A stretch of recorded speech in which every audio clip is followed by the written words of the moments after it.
A Tale of Two Cities by Charles Dickens, Book the Third, The Track of the Storm, Chapter 6, Triumph.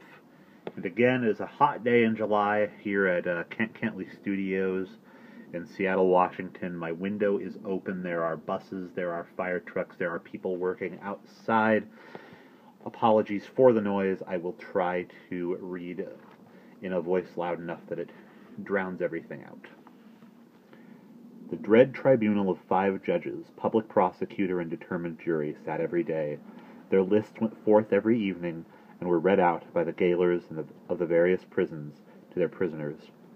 The standard gaoler joke was, "Come and listen to the evening paper, you inside there. Charles Evrémonde called Darnay." So at last began the evening paper at La Force. When a name was called, its owner stepped apart into a spot reserved for those who were announced as being thus fatally recorded. Charles Evrémonde, called Darnay, had reason to know the usage. He had seen hundreds pass away so.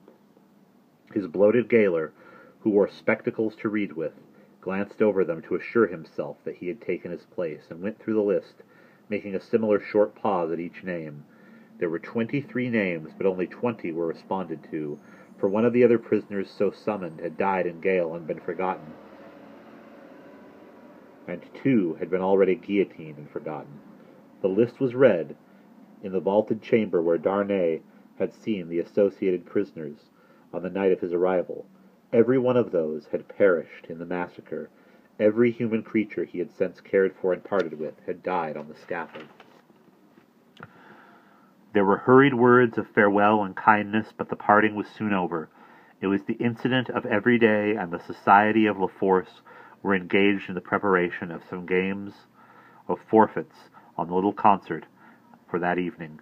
They crowded to the gates and shed tears there, but 20 places in the projected entertainments had to be refilled, and the time was, at best, short to the lock-up hour, when the common rooms and corridors would be delivered over to the great dogs who kept watch there through the night. The prisoners were far from insensible or unfeeling. Their ways arose out of the condition of the time. Similarly, though with a subtle difference, a species of fervor or intoxication, known without doubt to have led some persons to brave the guillotine unnecessarily and die by it, was not mere boastfulness, but a wild infection of the wildly shaken public mind.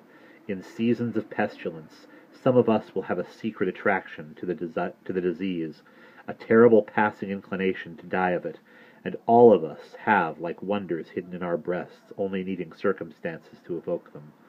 The passage of the consigliere was short and dark. The night in its vermin-haunted cells was long and cold. Next day, 15 prisoners were put to the bar before Charles Darnay's name was called. All the 15 were condemned, and the trials of the whole occupied a half an hour. Charles Evrémonde, called Darnay, was at length arraigned. His judges sat upon the bench in feathered hats, but the rough red cap and tricolored cockade was the headdress otherwise prevailing. Looking at the jury and the turbulent audience, he might have thought that the usual order of things was reversed, and that the felons were trying the honest men. The lowest, cruelest, and worst populace of a city, never without its quantity of low, cruel, and bad, were the directing spirits of the scene, noisily commenting, applauding, disapproving, anticipating, and precipitating the result without a check. Of the men, the greater part were armed in various ways. Of the women, some wore knives, some daggers, some ate and drank as they looked on. Many knitted. Among these last was one with a spare piece of knitting under her arm as she worked. She was in the front row by the side of a man whom he had never seen since his arrival at the barrier, but whom he directly remembered as Defarge. He noticed that she once or twice whispered in his ear, and that she seemed to be his wife. But what he most noticed in the 2 figures was that although they were posted as close to himself as they could be, they never looked towards him.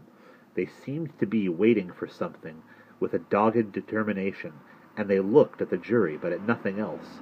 Under the president sat Dr. Manette, in his usual quiet dress. As well as the prisoner could see, he and Mr. Lorry were the only men there. unconnected with the tribunal, who wore their usual clothes, and had not assumed the coarse garb of the Carmagnole.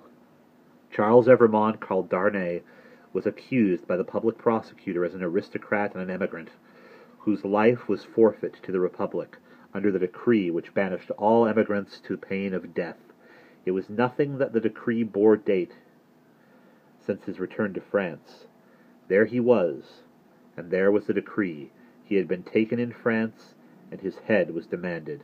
"Take off his head!" cried the audience. "An enemy of the Republic!" The president rang his bell to silence those cries, and asked the prisoner whether it was not true that he had lived many years in England. Undoubtedly it was. Was he not an immigrant, then? What did he call himself? Not an immigrant, he hoped, within the sense and spirit of the law. Why not? The president desired to know. Because he had voluntarily relinquished a title that was distasteful to him and a station that was distasteful to him, and had left his country. He submitted before the word immigrant, in its present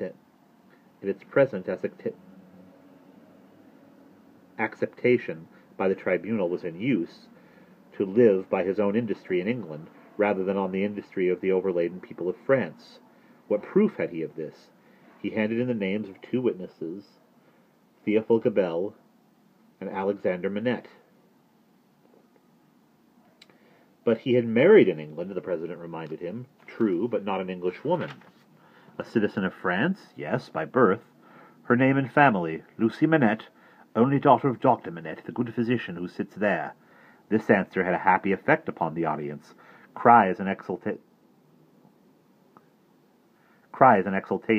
of the well-known good physician rent the hall so capriciously were the people moved that tears immediately rolled down several ferocious countenances which had been glaring at the prisoner a moment before, as if with impatience to pluck him out into the streets and kill him. On these few steps in his dangerous way, Charles Darnay had set his foot according to Dr. Manette's reiterated instructions. The same cautious counsel directed every step that lay before him, and had prepared every inch of his road. The president asked why he had returned to France when he did, and not sooner. He had not returned sooner, he replied, simply because he had no means of living in France, save those he had resigned, whereas in England he lived by giving instruction in the French language and literature. He had returned when he did on the pressing and written entreaty of a French citizen who had represented that his life was endangered by his absence. He had come back to save the citizen's life and to bear his testimony at whatever personal hazard to the truth. Was that criminal in the eyes of the Republic? The populace cried enthusiastically, "No!" and the president rang his bell to quiet them, which it did not, for they continued to cry, "No!" until they left off of their own will. The president required the name of that citizen. The accused explained that the citizen was his first witness. He also referred with confidence to the citizen's letter, which had been taken from him at the barrier, but which, he did not doubt, would be found among the papers then before the president. The doctor had taken care that it should be there, had assured him that it would be there, and at this stage of the proceedings it was produced and read. Citizen Gabelle was called to confirm it, and did so. Citizen Gabelle hinted with infinite delicacy and politeness that in the presence of business imposed on the tribunal by the multitude of enemies of the Republic with which it had to deal, he had been slightly overlooked in this prison of the Abbey. In fact, had rather passed out of the tribunal's patriotic remembrance until 3 days ago, when he had been summoned before it, and had been set at liberty on the jury's declaring themselves satisfied that the accusation against him was answered, as to himself by the surrender of the citizen Evrémonde, called Darnay. Dr. Manette was next questioned. His high personal popularity and the clearness of his answers made a great impression, but as he proceeded, as he showed that the accused was his first friend on his release from his long imprisonment, that the accused had remained in England always faithful and devoted to his daughter and himself in their exile, that, so far from being in favor with the aristocrat government there, he had actually been tried for his life by it, as the foe of England and a friend of the United States. As he brought these circumstances into view with the greatest discretion, and with the straightforward force and truth and earnestness, the jury and the populace became one. At last, when he appealed by name to Monsieur Laurie, an English gentleman then and there present, who like himself had been a witness to the English trial, and could corroborate his account of it, the jury declared that they had heard enough, that they were ready with their votes if the President were content to receive them. At every vote, the jurymen voted aloud and individually. The populace set up a shout of applause. All the voices were in the prisoner's favor, and the President declared him free. Then began one of those extraordinary scenes with which the populace sometimes gratified their fickleness, or their better impulses toward generosity and mercy, or which they regarded as some setting off against their swollen account of cruel rage. No man can decide now to which of these motives such extraordinary scenes were referable.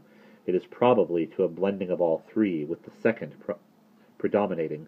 No sooner was the acquittal pronounced than tears were shed freely as blood at another time, and such fraternal embraces were bestowed upon the prisoner by as many of both sexes as could rush at him, that after his long, unwholesome confinement he was in danger of fainting from exhaustion, none the less because he knew very well that the very same people carried by another current would have rushed at him with the very same intensity to rend him to pieces and strew him over the streets. His removal, to make way for other accused persons who were to be tried, rescued him from these caresses for the moment. 5 were to be tried together next as enemies of the Republic, forasmuch as they had not assisted it by word or deed, so quick was the tribunal to compose itself, and the nation for a chance lost, that these 5 came down to him before he left the place, condemned to die within 24 hours. The first of them told him so, with customary prison sign of death, a raised finger, and they all added in words, "Long live the Republic!"